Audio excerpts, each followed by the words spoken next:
सालबारि जिल्ला बड'सनि आर्टिस्ट एस'सिएशना दिनै आर्टिस्टफोरनि gate together मोनसे हाबाफारि लादों आरो बेजों लोगोसेनो निउ इयार सेलेब्रेसन बेखौबो खालामफानो नागिरनाय जादों आरो बे हाबाफारिया जोबोद ओंथि गोनां। जोङो बोसोरफ्रामबो बे हाबाफारिखौ लानाय जायो। जोंनि जिल्लानि गेजेराव जेसेबांखिनि महरगिरिफोर दङ जों बयबो खनसे ज' जालायो। बेनिफ्राय बे ज' जानायनि खाबुआवनो जोंनि महरगिरिफोरनि माखासे जेंना जेंसिनि सोमोन्दैबो जों रायलायो आरो जोंनि जायफोर उन जोलै बे उन जोलैफोरखौ जाहाथे थुलुंगा मोनो बेफोरनि थाखाय जोङो बेवहाय जोंनि सिनियर आर्टिस्टफोरखौ लेंहरनानै जायफोरखौ जोङो रिसार्च पार्सन होननानै बुङो बिथांमोनखौ लाबोनानै बिथांमोनखौ जोङो काउन्सिलिंबो होनाय जायो। दिनैबो सालबारि जिल्ला बड'सनि आर्टिस्ट एस'सिएशना बे हाबाफारिखौ लादों।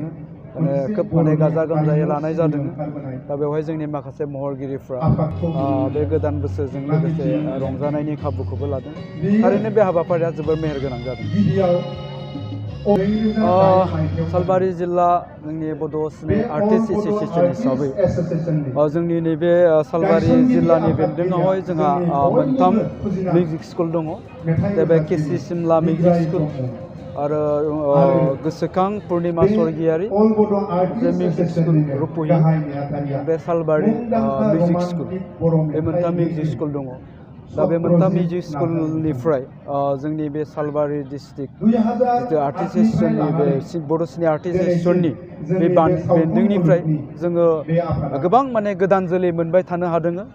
जोंनि गेजेराव दा बेफोर मिउजिक स्कुलफोरनिफ्राय जोंहा माखासे गोदान जोलैफोर ओंखारबोबाय जायफ्रा मोजां मोजां मेथाइ रोजाबगिरि जाबाय आरो दिनै गोबाङानो मेथाइ रोजाबनायखौ प्रफेसनखौ लानो हाबाय। मोसानाय बेबायदिनो फाव खालामनायावबो ओंखारबोबाय।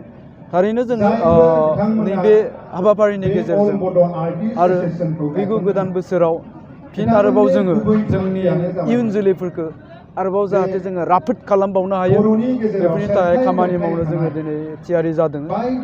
आरो बे खाबुआवनो आङो मोनसे खोथाखौ फोरमायबावनो नागिरदों। थांनाय 8 डिसेम्बर खालि आंनि जिथु सावथुन बे सावथुनखौ इउटुबाव होनाय जादोंमोन। दा बे सावथुनखौ एसामिसाव दाबिं खालामनाय जादों। बे एसामिस दाब खालामनाय बे सावथुनखौबो बावैसो साननि उनावनो इउटुबाव होनाय जागोन। थांखिया बेनो जाहाथे जोंनि मानसि समाजा जाहाथे बे सावथुननि गेजेरजों माबा मोनसे मेसेज मोननो हायो। आरो दिनै बे सावथुनखौ नायनानै गोबां लाइमोनफोरा आंनो कल खालामदों, गोबाङानो मेसेज हरदों जे आंबो बेबायदिनो जे आं खिन्थु गारनो नाजाबाबो गारनो हाया बेफोर खोथाखौ बुंदों। ओमफ्राय सोरबा सोरबा लोगो हमनायनि खोथाखौबो आंखौ कल खालामनानै बुंहरदों। निस्सय आं गोजोननाय मोनगोन। आंनि थांखियाबो बेनोमोन जाहाथे बे सावथुननि गेजेरजों सासेखौबाबो साबाखौबाबो जाहाथे आङो फोसाबनो हायो। थांखियानो बेनोमोन। दा ओंखायनो दिनै आं एसामिसावबो दाबिं खालामनानै जाहाथे जों मानसि हिसाबैनो बे सावथुननि गेजेरजों लाब जानो हायो बे थांखिखौ लानानै दिनै एसामिसावबो दाबिं खालामनाय जादों। आरो बेखौ मिथिहोबावगोन जोङो हायनामुलि जि 90 खोन्दो जोंनि बांबुला फिल्म प्रडाक्सन ससाइटिजों जे दिहुनजाबाय थानाय जे हायनामुलि 90 खोन्दो बे 90 खोन्दोनि माबाखौबो स्क्रिप्टखौबो जों दिनै लिरनो थाखाय लाहार फाहार खालामदों। आसा खालामदों जों बेखौ फैगौ 2022 बे मायथाइनि गेजेरावनो दिहुननो हागोन। बेखिनिखौ आं मिथिहोनाय जाबाय। दिनै आथिखालाव जोंनि बर'फोरनि गेजेराव गोबां इउटिउबारफोर दं। गोबां इयुन जोलैया दिनै इउटिउबार हिसाबै ओंखारबोदों। बे जोंनि थाखाय खोब गोजोनथाव बाथ्रा। दा खोथाया जाहैबाय मा इउटिउबार नों मानो जानो नागिरदों बेखौबो जोङो मिथिनाया मोजां आरो गतिके जोङो गेदेर गेदेर इउटिउबारफोरखौ सानफ्रामबो जों फल' खालामनाया मोजां।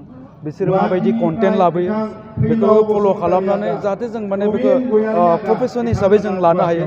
दिनै मा होनो बि बयस ना मा दङ बेबायदि जोंनाव बिदिनो बर'नि आलफ्रेड नङा होमबा? दा बिथांमोन दङ। दिनै बिथांमोनाबो जोंनि बर'फोरनि गेजेराव मख'जाथाव। दिनै बे इउटिउबार जानानै बिथांमोना गावनि थांनानै थानायनि राहाखौ बिथांमोना दिनै दिहुननानै लानो नागिरदों। दा गतिके इउटिउबार जादोंबा आं सानदों जोंनि गेजेराव जाहाथे जों बेखौ ओरैनो खेला गेलेनानै जाहाथे जोंनि गेजेराव गुबुंले बारहावा जाया।